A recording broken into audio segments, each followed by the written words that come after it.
គាត់ត្រូវបានតុងវាចេញពីក្នុងចានប្រគុណបុកចូលទៅក្នុងគូតគាត់ចូលស៊ីគ្រឿងក្នុងគាត់រហូតដល់ស្លាប់ចំពោះសាច់រឿងមួយហ្នឹងបងស្រីក៏បានប្រាប់ថាកាលពី7-20ឆ្នាំមុនទាំងអស់គ្នាគឺនៅរោងចក្រមួយនៅកបោលដែលមានកម្មករធ្វើការច្រើនខ្លាំងមែនទែនដោយសារតែមានចំនួនកម្មករធ្វើការច្រើនខ្លាំងពេកទៅទើបធ្វើឲ្យប្រគុណនៅហ្នឹងគឺអាសាស្ទះឲ្យមានបញ្ហាហើយដោយសារតែក្នុងកាល20ឆ្នាំមុនហ្នឹងទាំងអស់គ្នាគឺឡានបូមលូហ្នឹងគឺវាអត់សូវមានច្រើនដូចឥឡូវទេហើយបើមានក៏ហៅមកយូរដែរអញ្ចឹងខាងចិនខាងរោងចក្រហ្នឹងក៏គេលេងផ្លូវកាត់ដោយប្រឡែងសត្វអន្ទង់មួយក្បាលដាក់ទៅក្នុងចានប្រគុណទាំងអស់ដើម្បីវាបុកទម្លុះក្នុងចានប្រគុណបុកទម្លុះកុំឲ្យវាស្ទះទាំងអស់គ្នាបុកទម្លុះទៅយកអញ្ចឹងទៅព្រោះគេដឹងឲ្យសត្វអន្ទង់គឺវាបកកាយរលខ្លាំងមែនតើហើយបងស្រីម្នាក់ហ្នឹងក្រោយពេលដែលគាត់ញ៉ាំបាយថ្ងៃត្រង់ហើយគាត់ក៏ចាប់ផ្ដើមឈឺពោះឈឺអីចឹងទៅគាត់ក៏ចង់ចូលទៅក្នុងបន្ទប់ទឹកប៉ុន្តែគេហាមរហូតគេដាក់តាំងពីគេបិទទ្វារបន្ទប់ទឹកឲ្យតែគេចូលទេកម្មករទាំងអស់គឺឲ្យចូលទេប៉ុន្តែបងស្រីហ្នឹងដោយសារគាត់ទ្រាំអត់បានទាំងអស់គ្នាគឺគាត់ចូលទៅក្នុងបន្ទប់ទឹកហ្នឹងហើយគាត់ក៏ចាប់ផ្ដើមបាត់ជើងពេលដែលគាត់អង្គុយបាត់ជើងទាំងអស់គ្នាសត្វអន្ទង់ដែលគេប្រឡែងចូលក្នុងចានប្រគុណហ្នឹងគឺវាបានបុកទលុះពីក្នុងចានប្រគុណហ្នឹងចូលទៅក្នុងគូតរបស់គាត់ហើយរបៀបថាគាត់ទៅចូលភ្លាមបងស្រីមួយហ្នឹងស្រែកដល់ផ្អើលពេញប្រគុណហ្នឹងហ្មងស្រីឲ្យគេនាំគ្នាមកជួយអញ្ចឹងណាគេមកជួយចាប់ដើមនាំគ្នាជួយទាញតុងទាញអីចេញប៉ុន្តែទាំងអស់គេដឹងស្រាប់ហើយថាសត្វតុងវាមានជាតិរំអិលហើយណាមួយទៀតគឺវាបកកាយរលខ្លាំងហើយយើងកាន់តែទាញវាកាន់តែត្បល់ចូលក្នុងវាត្បល់ចូលទៅក្នុងបងស្រីហ្នឹងគ្រប់គ្នាដែលឈរមើលគឺលក្ខណៈរន្ធត់ណាអាហ្នឹងតាមបីដែលបងប្រាប់ថារន្ធត់ប្រឹងជួយដែរហើយក៏ជួយដើម្បីពេលដែលជួយហើយគឺនឹងយកទៅពេទ្យហ្មងទៅបើពេលតម្រាំទៅយកទៅដល់ពេទ្យក៏គាត់នឹងអាចនឹងមានគ្រោះថ្នាក់ខ្លាំងដែរប៉ុន្តែជាអកុសលបងស្រីម្នាក់ហ្នឹងគាត់ក៏បានស្លាប់នៅក្នុងបន្ទប់ទឹកនឹងឯងជាមួយនឹងសភាពសត្វអន្ទង់លូនចូលទៅក្នុងពោះរបស់គាត់ស៊ីគ្រឿងក្នុងស៊ីអីអញ្ចឹងណានឹងទាំងអស់គ្នាក្រោយពីការស្លាប់បងស្រីនឹងប្រហែលជាខ្ទង់7ថ្ងៃគឺអ្នកនៅក្នុងរោងចក្រហ្នឹងគឺនិយាយតគ្នាហ្មងថាវិញ្ញាណខ្មោចរបស់បងស្រីហ្នឹងតែងតែលងអ្នកណាដែលធ្វើការថែមម៉ោងសូម្បីតែថ្ងៃត្រង់ពេលខ្លះក៏គាត់លងដែរដោយបងស្រីគាត់ថាគាត់ដំបូងគឺគាត់ធ្លាប់ជួបរឿងហ្នឹងទេប៉ុន្តែអ្នកធ្វើការជាមួយគាត់ណា3នាក់គឺគេយករឿងមកប្រាប់គាត់ដោយរឿងទី1ដែលគេយកមកប្រាប់គាត់ហ្នឹងគឺម្នាក់មួយស្រីហ្នឹងខ្ទង់ម៉ោង6ហ្នឹងគាត់ត្រូវចេញពីធ្វើការប៉ុន្តែជំនាន់ហ្នឹងភាគច្រើនមិនថាជំនាន់ហ្នឹងជំនាន់ឥឡូវគេធ្វើការត្រឹមម៉ោង4ទេប៉ុន្តែគាត់ធ្វើការថែមម៉ោងដល់ម៉ោង6ហើយបងស្រីដែលគាត់ធ្វើការថែមម៉ោងហ្នឹងគឺគាត់បានលួចអាវចិនលួចអាវរបស់រោងចក្ររបស់ចិនហ្នឹងណាយកមកខាងក្រៅដើម្បីលក់តព្រោះឯក្នុងជំនាន់ហ្នឹងគឺគេល្បីខ្លាំងណាអារឿងលួចកៅអៅគេយកចេញមកអញ្ចឹងណាហើយបងស្រីហ្នឹងគាត់ក៏ចូលទៅបន្ទប់ទឹកដើម្បីយកអាវហ្នឹងពាក់ចូលទៅក្នុងពាក់មកលើខ្លួនគាត់ហើយបានយកអាវខាងដែលគាត់ពាក់រហូតយកមកគ្របពីលើវិញប៉ុន្តែរបៀបថាគាត់ដឹងថាម៉ោងប៉ុណ្ណឹងច្បាស់ជាមានសន្តិសុខគេដើរមើលតាមបន្ទប់ទឹកឲ្យខ្លាចមានកម្មករធ្វើកម្មការនេះនឹងធ្វើអញ្ចឹងហើយគាត់ក៏សម្រេចចិត្តទៅបន្ទប់ទឹកដែរបងស្រីហ្នឹងស្លាប់នឹងឯងដោយបន្ទប់ទឹកហ្នឹងគឺស្ងាត់អត់សូវមានមនុស្សទៅហ៊ានទៅដោយសារតែវាលក្ខណៈវាគេថាបងនឹងលងខ្លាំងចឹងអត់មានគេហ៊ានទៅហ្នឹងទេប៉ុន្តែដោយសារតែគាត់ចង់បានលុយហើយគាត់ចិត្តចូលទៅក្នុងបន្ទប់ទឹកដែលកើតរឿងហ្នឹងណាដើម្បីពាក់កៅអៅគាត់ថាពេលដែលកំពុងតែពាក់កៅអៅពាក់អាវដែលគាត់លួចមកយកមកពាក់នៅលើខ្លួនណាបងប្អូនកំពុងពាក់គាត់ចាប់តាមលឺសលេងស្រែកយំធ្ងោរបៀបមនុស្សឈឺចុកចាប់គឺស្រែកយំលឺសលេងស្រែកពេញនៅក្នុងបន្ទប់ទឹកហ្នឹងហ្មងហើយបងស្រីហ្នឹងគាត់លឺចឹងដំបងគាត់ចេញទៅក្រៅរមើលឃើញណាប៉ុន្តែនៅពេលដែលគាត់ងាកមកមើលនៅខាងក្រោយវិញគឺឃើញបងស្រីហ្នឹងឈរនៅលើចានបង្គន់ណាបងប្អូនឈរនៅលើចានបង្គន់ខ្លួននឹងខ្មៅក្របហូរឈាមពេញផ្លូវចុះមកហើយលក្ខណៈបាប់នៃធំលៀនតាដាក់គាត់ឲ្យសក់វែងហ្នឹងឡាយហើយបងស្រីហ្នឹងគាត់ឃើញប៉ុណ្្នឹងគាត់រត់ទាំងកាន់កៅអៅដែលលួចគេចេញមកក្រៅដល់ថ្នាក់សន្តិសុខចាប់បានបងស្រីដែលគាត់ដឹងរឿងដែលគាត់ប្រាប់រឿងហ្នឹងមកខ្ញុំគាត់ថាអាកន្លែងហ្នឹងបើសិនជាគេថតជារឿងអាចនឹងកំ pl ែងព្រោះអីលួចកៅអៅគេទៅគេចាប់បានទៅហើយដល់ពេលរឿងអ្នកទី2ដែលប្រាប់មកគាត់វិញទាំងអស់គ្នារឿងទី2ហ្នឹងគឺកាត់ឡើងនៅម៉ោង12ថ្ងៃត្រង់ក្រោយពេលដែលញ៉ាំបាយជុំគ្នាអីហើយអស់បងស្រីម្នាក់ហ្នឹងគាត់ក៏មកបន្ទប់ទឹកប៉ុន្តែពេលហ្នឹងបន្ទប់ទឹកទាំងអស់គឺគេសម្អាតអញ្ចឹងទៅគាត់ក៏ត្រូវតែដាច់ចិត្តទៅបន្ទប់ទឹកមួយហ្នឹងទាំងអស់គ្នាបញ្ជាក់បន្ទប់ទឹកមួយហ្នឹងគាត់សូវមានគេហ៊ានចូលទេភាគច្រើនតលតអ្នកហ្នឹងតលអាចនិយាយឲ្យគាត់ស្ដាប់គឺគាត់តលលមួកខ្លាំងឬមិនអញ្ចឹងទេគាត់ឈឺនោមខ្លាំងគាត់សម្រេចចិត្តទៅចូលក្នុងបន្ទប់ទឹកហ្នឹងម៉ោង12ថ្ងៃត្រង់ទាំងអស់គ្នាគាត់ដើរចូលទៅក្នុងបន្ទប់ទឹកហ្នឹងភ្លាមរុញទ្វារចូលភ្លាមគឺឃើញបងស្រីហ្នឹងកំពុងតែអង្គុយនៅលើចានប្រគុណចថេកជើងដូចបាត់ជើងចឹងឲ្យមើលមុខមកចេះមើលមុខមកភ្នែកបើកឡើងក្លោតបងហ្នឹងគាត់តែឃើញពេលហ្នឹងគាត់លិចនោមដាក់ខោបដ ாய் លិចនោមដាក់ខោឲ្យរត់ចេញទៅវិញឡើងខ្មាស់គេពេញ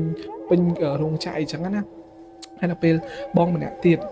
គាត់ជួបហ្នឹងគឺខ្ទង់ម៉ោង9យប់គាត់ត្រូវធ្វើការថែមម៉ោងរហូតដល់ម៉ោង9យប់ហើយម្លងពេលដែលគាត់ធ្វើការហ្នឹងគាត់ធ្វើការនៅចិត្តបន្ទប់ទឹកហ្នឹងហ្មងលក្ខណៈថាបើគាត់ដើរត្រឹមតែប្រហែលជាខ្ទង់100 ម៉ែត្រដល់បន្ទប់ទឹកហ្នឹងហើយប៉ុន្តែបើសិនជាគាត់អត់ចង់ចូលបន្ទប់ទឹកទេគាត់ត្រូវដើរយ៉ាងតិចណាស់ក៏ខ្ទង់ពី300 ម៉ែត្រដែរដើម្បីចូលទៅក្នុងបន្ទប់ទឹកមួយទៀតដែលនៅឆ្ងាយប៉ុន្តែគាត់ត្រូវធ្វើកាត់ព្រុយអាវប្រញាប់អាវចិនចង់ឬមិនចង់គាត់ត្រូវតែចូលពេញបន្ទប់ទឹកឲ្យនៅចិត្តខ្លួនគាត់ដែរខ្ទង់ម៉ោង9ណាគាត់ព្យាយាមទ្រាំដែរថាធ្វើមិនក្រោយទ្រាំឲ្យបានណាទ្រាំឲ្យបានបើចិត្តដល់ម៉ោងចាញ់ឯងប៉ុន្តែដោយសារគាត់ទ្រាំបានគាត់ក៏ចូលទៅក្នុងបន្ទប់ទឹកហ្នឹងគាត់ចូលទៅដល់ភ្លាមណាបន្ទប់ទឹកចាប់ដើមភ្លើងណាទាំងអស់គ្នាភ្លើងវាព្រាកដូចចង់ឲ្យលុតគាត់ក៏ដឹងថាប្រហែលជាអាចនឹងអ្នកស្រីនឹងមកលេងអញ្ចឹងគាត់ក៏ចាប់ដើមនិយាយថាមីអូនអើយការមីអូននៅរស់ចែមិនតែមានបញ្ហាអីជាមួយទេអញ្ចឹងកុំប្រឡាច់ចែអើយចែខ្លាចចែអីអញ្ចឹងណាគាត់និយាយប្រាប់ប៉ុន្តែទាំងអស់គ្នាគាត់ថាពេលដែលគាត់និយាយអញ្ចឹងឲ្យភ្លើងភ្លឺធម្មតាគាត់ក៏ទៅចូលក្នុងបន្ទប់ទឹកមួយហ្នឹងចាប់ដើមឮសលេងយំតិចចេញពីបន្ទប់ទឹកប៉ុន្តែមិនចេញពីបន្ទប់ទឹកដែលកើតហេតុហ្នឹងទេទាំងអស់គ្នាគាត់ថាសំឡេងយំចេញពីបន្ទប់ទឹកមួយទៀតអញ្ចឹងគាត់ក៏គិតថាប្រហែលជាមានអ្នកផ្សេងចូលបន្ទប់ទឹកហើយទើបយំបើថាប្រឡងគួរតែឡងនៅក្នុងបន្ទប់ទឹកដែលគាត់កំពុងតែអង្គុយនឹងហ្មងប៉ុន្តែនៅពេលដែលគាត់លក្ខណៈជូននំអត់បាត់ជើងហើយគាត់នៅតែឮសំឡេងយំដដែលគាត់ក៏ដាច់ចិត្តទៅបន្ទប់ទឹកមួយទៀតដើម្បីបើកមើលគាត់ទៅបើកមើលភ្លាមអ្នកគ្នាគាត់ឃើញបងស្រីនឹងអោនមើលចានប្រគុណអោនចាំគាត់ងើបមុខមកចេះងើបមុខមកមុខឡើងខ្មៅប៉ែហើយភ្នែកឡើងសង្លៀនឆ្នោតក្រៅស្រឡឹងមើលគាត់ចេះហើយគាត់ថាគាត់ឃើញប៉ុណ្ណឹងបងស្រីនឹងរត់ចេញទាំងស្លន់ហើយសក់បាសកញ្ជោមខ្លាចខ្លាំងមែនតើហ្មងដល់បងស្រីគាត់ដែលជាអ្នកជួបខេត្តការផ្ទាល់មកគាត់ថាគាត់ជួប2ដងលើកទី1ពេលដែលគាត់ធ្វើការថែមម៉ោងដូចគេដែរខ្ទង់ម៉ោង9ហ្នឹងគាត់ថាពេលហ្នឹងគឺគាត់លួចមកញ៉ាំម្ជូរថាគាត់អង្គុយដេកខ្លាំងពេកអស់កម្លាំងខ្លាំងហ៎អញ្ចឹងគាត់ក៏លួចយកម្ជូរដែលគាត់សៀតនេះហ្នឹងទៅញ៉ាំនៅគៀនបន្ទប់ទឹកគាត់ថាគាត់កំពុងតែញ៉ាំហ្នឹងគាត់ឃើញមានក្បាលខ្មៅសក់ឡើងក៏ទ្រឹងអឺតមកមើ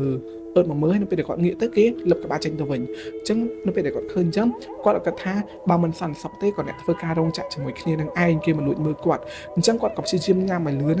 ហើយគាត់ចេះតែងាកទៅមើលគឺឃើញម្នាក់នឹងឈោមើលអឺតមើលឲ្យលឹបដល់ពេលដែលទាំងអស់គ្នានឹងអត់ថានៅពេលដែលគាត់អឺតទៅមើលឲ្យច្បាស់លេងឃើញមានម្នាក់ហ្នឹងគាត់ងើយមើលទៅលើឃើញបងស្រីហ្នឹងមើលពីលើចុះមកចែកសក់ឡើងធ្លាក់មកឡាយហើយញញថ្មិញមុខឡើងខ្មៅផាយមើលមកគាត់អញ្ចឹងគាត់ថាគាត់ឃើញប៉ុណ្ណឹងគាត់រត់ទៅកន្លែងធ្វើការវាចង់កើតទៅញ័រដៃញ័រជើងទុនអស់លេងហ្មងទុនដៃទុនជើងអស់លេងឡើងគេគ្រប់គ្នាមកជួយរត់គាត់រត់របៀបថារត់គាត់យកប្រេងឆាលយកអីគាត់ឲ្យជំនាន់ហ្នឹងគឺគេអាសាល្បីមែនទែនបុកលក្ខណៈកម្មករដួលស្លាប់តគ្នាអញ្ចឹងគេខ្លាចថាបងដួលស្លាប់ហើយមានអ្នកផ្សេងដួលស្លាប់គេព្យាយាមរត់ធ្វើខ្សែអីគាត់ទ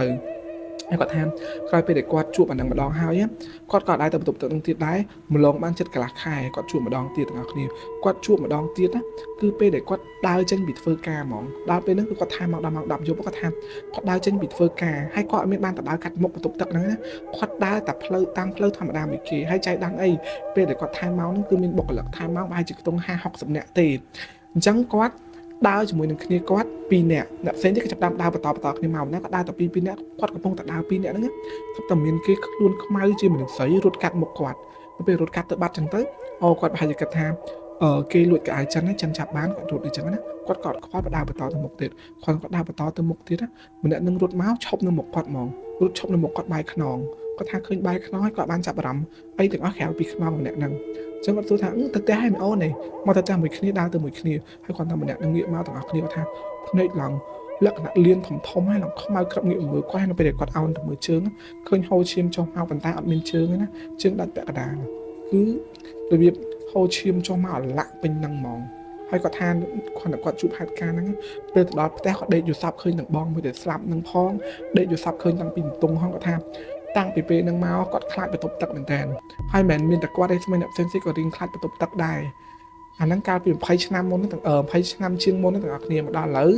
រឿងហ្នឹងក៏អាចនឹងមានអ្នកខ្លះផ្លេចហើយអ្នកខ្លះទៀតក៏អាចនឹងចាំប៉ុន្តែភាគរយចាំគឺតិចខ្លាំងមែនតើដោយសាររឿងហ្នឹងវាមិនទាន់មានប្រព័ន្ធអ៊ីនធឺណិតលំទទេដូចឥឡូវធ្វើការចែករំលែកចែកអីចឹងណា